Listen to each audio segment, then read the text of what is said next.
Bonjour tous et toutes. Aujourd'hui, je partage avec vous une leçon de langue autour de la double énonciation au théâtre. Parmi les caractéristiques d'un texte théâtral, on trouve la double énonciation. Alors, qu'est-ce que la double énonciation dans le théâtre? Rappelons tout d'abord l'énonciation qu'on a déjà étudiée dans une autre séance. Et on a déjà dit que l'énonciation est l'acte de produire un énoncé sur par un émetteur qui s'adresse à un récepteur. Alors, toujours on repère à travers l'énonciation l'ensemble des éléments qui nous permettent de savoir qui parle, à qui, quand, où, pourquoi et comment.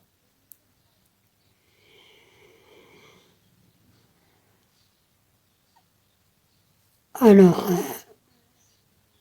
ça c'est l'énonciation. Et on a déjà étudié les types d'énoncés, l'énoncé ancré, l'énoncé coupé. On a aussi étudié l'énonciation mêlée, qui mêle entre les deux, récit et discours. Aujourd'hui, on va voir l'une des caractéristiques d'un texte théâtral, qui est la double énonciation. Observons tout d'abord ces images.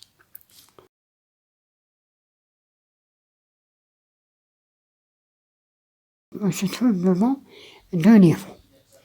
Alors, le niveau 1, on a un personnage A qui parle avec ou bien un autre personnage B. Alors A s'adresse à B. C'est la première énonciation.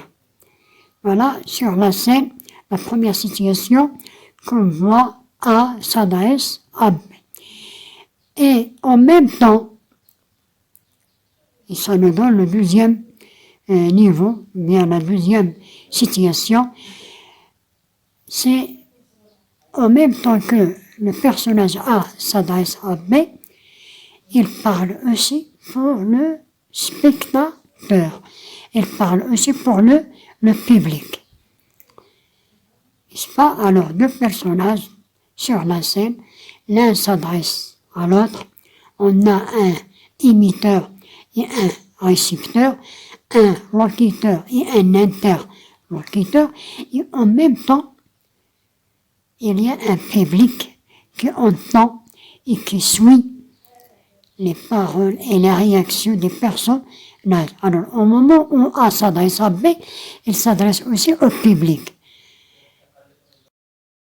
Alors, deuxième niveau, c'est le niveau de la scène à la salle au public. Alors, le premier niveau s'articule autour de la scène. Un personnage parle avec un autre personnage, et ainsi de suite. Et le deuxième niveau, de la scène du théâtre au public. N'est-ce pas? Passons maintenant à un autre extrait. C'est la scène numéro 1, extraite de la pièce qu'on est en train de lire, Antigone. Alors là, on considère l'extrait suivant de la pièce Antigone de Jean Anouilh. Pourquoi peut-on parler de double énonciation dans ce texte? Voilà, l'extrait, c'est le suivant. On a déjà lu l'extrait, donc vous pouvez le lire. Voilà, il commence de ces personnages vont vous jouer Donc ce sont les paroles du prologue. Le prologue est sur la scène, il s'adresse. Voilà, ces personnages vont vous jouer l'histoire d'Antigone jusqu'à la fin de cette scène qui se termine bornée sûrement le droit de mourir. Voilà, comme vous voyez l'image, voilà, on est devant un prologue qui est sur la scène. Et devant lui, il y a des personnages, voilà, assis sur la scène. Donc ils ne parlent pas. Et le prologue est en train de les présenter. Alors le prologue, il me présente les personnages. Alors, la question qui se pose est qui parle. Alors, qui est l'imiteur? On trouve, c'est d'abord le dramaturge. Alors le dramaturge, ça veut dire celui qui a écrit cette pièce, alors celui qui parle. C'est lui qui s'adresse à travers son auxiliaire, à travers son intermédiaire, qui est le prologue. Alors, c'est le dramaturge qui s'adresse au public, qui s'adresse aux spectateurs. Alors d'abord, c'est le dramaturge. Et ce qu'on voit sur la scène, c'est le prologue.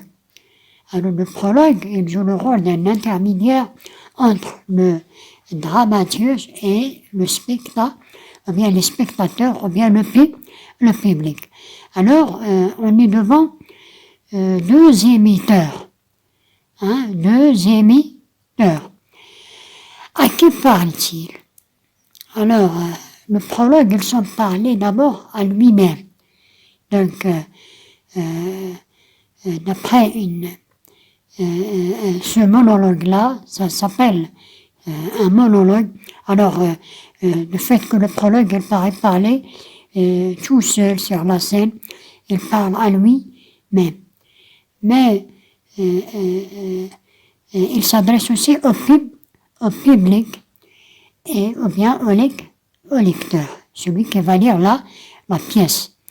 Vous voyez? Alors, on est devant plusieurs destinataires, plusieurs récepteurs. Vous voyez? On est devant plusieurs émetteurs et plusieurs récepteurs.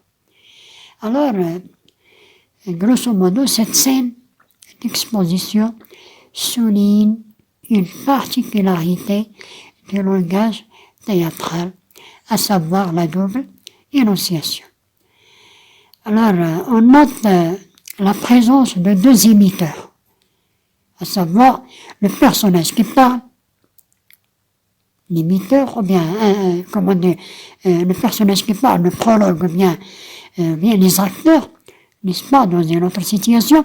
Alors, le personnage qui parle est le dramaturge. Et le dramaturge, celui qui a écrit la pièce, bien sûr, il veut s'adresser à son public, à travers les personnages, à travers le prologue, à travers les acteurs, n'est-ce pas? Alors, on marque la présence de deux émetteurs, le personnage et le dramaturge, qui est l'auteur de la pièce, qui utilise la scène comme une tribune, comme une estrade, un plateau, à travers lequel il adresse des paroles, un message à son public. N'est-ce pas? On note aussi la présence de plusieurs destinataires. Alors, plusieurs récepteurs. Alors, si dans ce monologue, les propos d'un protagoniste paraissent d'abord, bien d'un acteur, paraissent d'abord destinés à lui-même, il vise aussi le lecteur ou le public. Alors, notamment pour l'informer de la situation et des liens entre les personnages et l'intrigue de cette pièce. Voilà, pour la conceptualisation, on peut dire que au théâtre, la double énonciation correspond à une énonciation émanant de deux émetteurs, à savoir les acteurs et le dramaturge, et s'adressant à deux destinataires distincts. Alors, de manière générale, le théâtre est une double énonciation, en ce sens qu'un personnage sur scène, lorsqu'il s'adresse à un autre personnage, il s'adresse également au spectateur. Ça veut dire comme le cas de A s'adresse à B et en même temps il s'adresse à C, qui est le public. La double énonciation sert également à l'auteur, le dramaturge, pour faire passer un message au public par l'intermédiaire des acteurs. On parle aussi de la double énonciation au niveau de l'émetteur. On a un émetteur qui est le dramaturge, qui est l'auteur de la pièce et qui s'adresse à travers ses personnages, à travers les acteurs. Donc il s'adresse au lecteur, au public, n'est-ce pas? Au niveau de l'application, si on prend par exemple la pièce toute entière, pourquoi peut-on parler dans cette pièce de double énonciation? Alors, le texte d'une pièce de théâtre définit une première situation d'énonciation. Si on demande qui parle, bien sûr, on trouve, outre le dramaturge, on trouve le prologue, les personnages, Antigone, la nourrice, Ismène, Aimant, Créon, et ainsi de suite, les gardes, et ainsi de suite. Alors, ce sont les personnages qui prennent les paroles. Donc, qui échangent les paroles entre eux, à la fois imiteurs et ou bien récepteurs. À qui parle-t-il? Alors, tour à tour, les uns aux autres, n'est-ce pas? Alors, ils échangent des paroles, à la fois imiteurs, parfois récepteurs, et ainsi de suite. Et ils s'adressent tous au public. Ou, alors, comme vous voyez, le lieu de l'action, c'est la scène du théâtre. Alors, d'après le décor, ça représente le palais de Créon, à Thèbes. Quand, bien sûr, l'action se passe à une époque indéterminée. Merci de votre écoute.